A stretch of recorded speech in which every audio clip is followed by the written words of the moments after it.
एक गांव में रात का अंधेरा था, चांद छुप गया था और हवा में अजीब सी आवाजें गूंज रही थीं।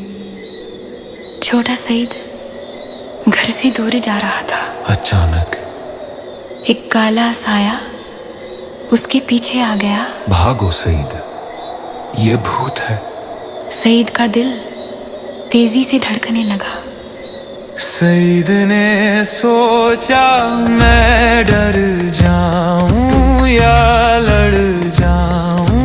सईद को याद आ उसने दिन भर मेहनत की थी, किताबें पढ़ी, सबक सीखे।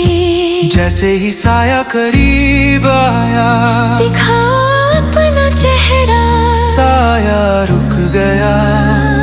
ये कोई भूत नहीं था, बल्कि एक छोटी सी बिल्ली थी जो फंस गई थी। सईद ने प्यार से उसे आजाद किया। उस दिन सईद ने एक बड़ी बात सीखी, अंधेरा हमेशा डरावना लगता है, लेकिन